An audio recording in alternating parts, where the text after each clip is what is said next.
Absolute positioning is the first approach I teach my web design students when showing them how to replace their table-based layouts with CSS-based layouts. These are the easiest positioning methods to understand and apply. However, floating content is what really opens up the possibilities of CSS-based web page layouts and is the key to creating the most workable layouts. Floats allow you to go against the linear flow of elements on a page. As this example demonstrates, I have an image placed in front of, in the code here, a paragraph of text here. Here the text is flowing along the side of the image.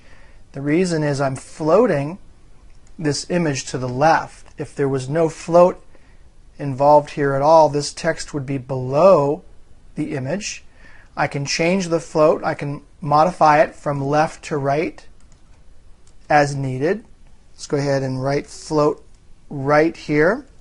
And then notice that in this case, the image will be floated over to the right. The text will be wrapped around the image over to the left. So in this way, I'm going against the flow of the code. Notice that in the code, the picture is first, but here on the page, the text is first. Floats are particularly useful for multi-column layouts. These are the layouts that are in most common use today, at least for the more modern-looking websites. Here I have another example with two columns, one on the left, one on the right. These are created by adding some div tags and then floating them. The first one is floated to the left. Second one is floated to the right. Actually, the second one here is listed first here in the HTML code. But again, because floats allow you to go against the linear flow of elements on a page, I can rearrange the order that they appear here in the browser from that in which they're written here in the code. Now, without floats, each element can only be placed above the previous one. So the right column would be first, and then the left column would be right below that. So no horizontally arranged columns would be possible without these floats, and each page would be very long indeed. But when you float an element, it becomes a block level element that can be shifted to the right or to the left of the current line. A floated div is taken out of the normal flow and shifted to the right or left as far as the containing element will allow. In this case, the containing element is this gray div tag defined here in my code as container. Right here I have a height of 200 pixels, a width of 700 pixels. It's gray, so notice that the right-hand column is floating all the way flush right to that right-hand edge of the container, which is in fact a containing div here. In addition to learning how to float HTML elements, you'll also need how to learn to clear your floats so that content that follows will appear correctly. This clearing of floats is one of the trickier aspects of using them.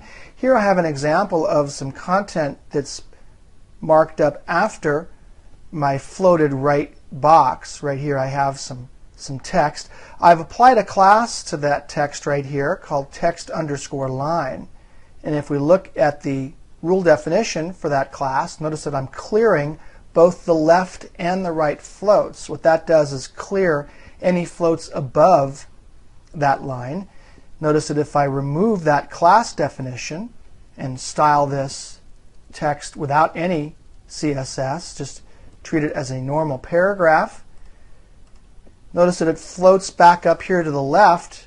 That's because I have a div element floated to the right, and that float right style is still being continued after the declaration. So notice if I add more content down here, it also acts as if there's an element here that's floated over to the right. However, by clearing the float, as I've done here, let's undo that so that I add the class back. Notice that I can now resume the normal flow of my document. So elements following a floated element will wrap around it, so that there will be times when you'll need to remove a float using the clear property, as I've done here. Now in this case, I've prepared myself for any kinds of floating, either right or left, by choosing the property clear both.